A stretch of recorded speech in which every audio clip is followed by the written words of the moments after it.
Hi guys, good afternoon. आज की हमारी जो वीडियो है वो बेसिकली उस क्वेश्चन पे है जो काफ़ी टाइम से काफ़ी इन्वेस्टर्स के दिमाग में घूम रहा है कि जो लाइफ इंश्योरेंस स्टॉक्स हैं वो पिछले 3 4 5 मंथ से इतना परफॉर्म क्यों नहीं कुछ खास कर पा रहे हैं। अगर आप तीनों प्राइवेट प्लेयर्स को देखें जो अभी मार्केट में हैं, तीन ही लाइफ इंश्योरेंस स्टॉक्स हैं, S B I life insurance, H D F C life और I C I C I prudential life insurance. तीनों की परफॉर्मेंस 3 4 5 मंथ्स में अगर आप देखोगे तो इतना ना कुछ खास बड़े हैं, फ्लैटिश ही उनकी ग्रोथ है। तो ऐसा क्यों हो रहा है? इस पे मैं मेरी ये पूरी वीडियो है। Let's start. गाइस, उससे पहले लेट्स अंडरस्टैंड लाइफ इंश्योरेंस क्या होता है, लाइफ इंश्योरेंस का बिजनेस क्या होता है। Basically a life insurance policy is a contract with an insurance policy. जो भी बंदा लाइफ इंश्योरेंस कराता है वो इंश्योरेंस कंपनी के साथ एक कॉन्ट्रैक्ट में आ जाता है। In exchange for premium payments, the insurance company provides a lump sum payment known as a death benefit to beneficiaries upon the insured death. इसमें ऐसा होता है, जैसे फॉर एग्जांपल एक बंदा ए है, वो क्या करता है, वो 10,000 रुपीज़ जो प्रीमियम है वो हर साल दिए जा रहा है। उसका जो सम अश्योर्ड है वो इट इज़ अराउंड 70 80 लैक्स। वो 10 साल, 11 साल, 12 साल 10,000 पर एनम देता जा रहा था, से for example H D F C life को। और 10 12 साल बाद उसकी अनफॉर्चुनेटली डेथ हो जाती है। तो उसके जो बेनिफिशरीज हैं, तो जो 80 लाख जो अश्योर किया गया था by H D F C life, वो 80 लाख उस मिस्टर ए के बेनिफिशरीज को मिल जाएगा। गाइस, अब आते हैं प्रॉब्लम्स पे। क्या प्रॉब्लम्स आ रही हैं, किस वजह से लाइफ इंश्योरेंस बिजनेसेस और उनके स्टॉक्स हैं अभी सफ़र कर रहे हैं। जो पहली चीज़ है, जो एक कंपनीज हैं, ये बेसिकली ये कम्युनिकेट कर रही हैं कि जो कोविड क्लेम्स हैं that could rise by as much as 4 times this year. मतलब जो लास्ट फाइनेंशियल ईयर था उसमें जितने कोविड क्लेम्स आए थे लाइफ इंश्योरेंस कंपनीज के पास, वो प्रिडिक्ट कर रहे हैं कि इस वाले साल में वो 4 टाइम्स हो सकते हैं लास्ट ईयर के, अगर आप देखें तो। और ये जो कोविड क्लेम्स हैं इसमें दो तरीके के हैं, एक तो कॉरपोरेट है और एक मास मार्केट है। कॉरपोरेट में जो कंपनीज हैं, लाइफ इंश्योरेंस कंपनीज, वो बता रही हैं कि there could be a rise of 3 times this year. इसमें भी 3 गुना का राइज हो सकता है कोविड क्लेम्स में, जो कॉरपोरेट साइड से हैं। उसके बाद दिस ईयर कोविड क्लेम्स में reach total covid claims paid last year by August September itself. मतलब पिछले साल, जो पिछले फाइनेंशियल ईयर में जितने भी कोविड क्लेम्स आए थे, उतने कोविड क्लेम्स तो इस साल अगस्त सितंबर तक ही आ सकते हैं। ये लाइफ इंश्योरेंस कंपनीज प्रिडिक्ट कर पा रही हैं। और अगर इतना ज़्यादा बुरा टाइम चल रहा है तो ऑब्वियसली इट्स वेरी इंपॉर्टेंट कि जो लाइफ इंश्योरेंस कंपनीज हैं वो ज़्यादा से ज़्यादा प्रोविजन करें अमाउंट।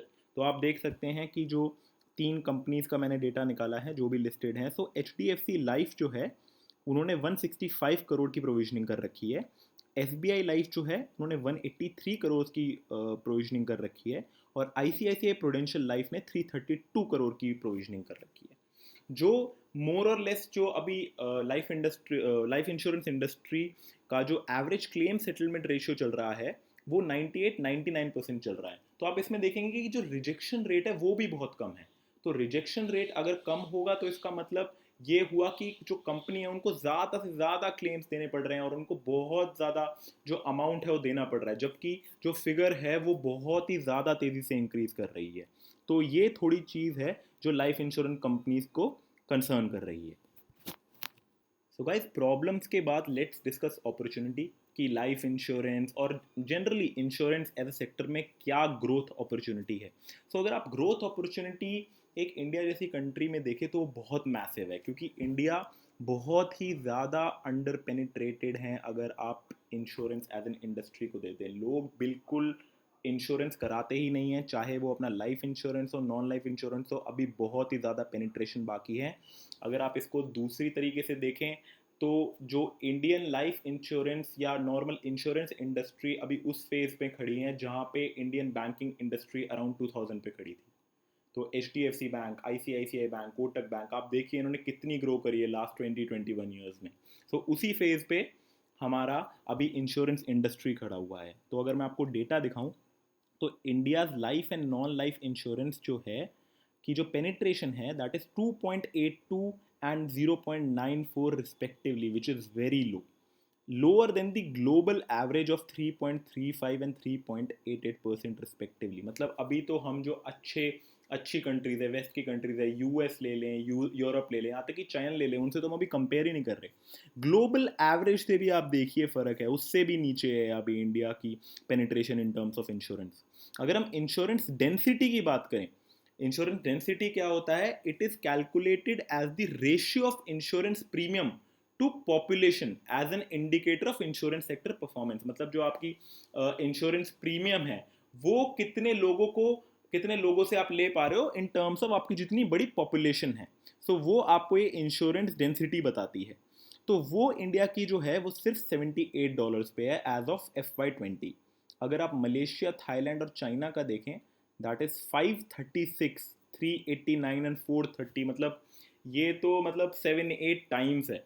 मतलब बहुत ही ज़्यादा, बहुत ही बड़ा नंबर है। तो इससे आपको पता चलेगा कि इंडिया कितना ज़्यादा अंडर पेनिट्रेटेड है इन टर्म्स ऑफ इंश्योरेंस। और जो लाइफ इंश्योरेंस इंडस्ट्री है in the country, it is expected to increase by 14 to 15% annually for next 3 to 5 years। तो अभी काफ़ी लंबा जो है वो अभी ट्रैक है इन सब कंपनीज के लिए, उनके बहुत ज़्यादा रूम है अभी ग्रो करने के लिए। सो अगर आप obviously in in insurance sector में और इन स्टॉक्स में इन्वेस्ट करना चाहे तो this is a very good opportunity. अगर मैं आपको मार्केट शेयर दिखाऊं पब्लिक और प्राइवेट प्लेयर्स में, तो पब्लिक में तो एक LIC ही है, और इनका दिखाऊं कि मार्केट शेयर कितना था। तो प्राइवेट प्लेयर्स का आप देखोगे 57% था FY09 में, फिर ये धीरे धीरे धीरे यहाँ पे कम होने लग गया। 37 यहाँ पे इन 3 सालों में थोड़ा स्टेबल हुआ, और इसके बाद ये बढ़ता ही जा रहा है। 49, देन 52, 54, 56, 58, यहाँ पे थोड़ा कम हुआ, फिर 60। FY21 में इट इज़ 60। तो आप देखोगे जो LIC का है, जो LIC ये ब्लू वाला है, तो अगर आप देखो तो पहले ये बढ़ रहा था, लेकिन अब आप देखोगे रेड के अगेंस्ट में ये काफ़ी नीचे जाता जा रहा है। सो प्राइवेट प्लेयर्स जो हैं वो LIC का मार्केट शेयर लेते जा रहे हैं, और right now at this moment 60% जो मार्केट शेयर है वो प्राइवेट प्लेयर्स के पास है।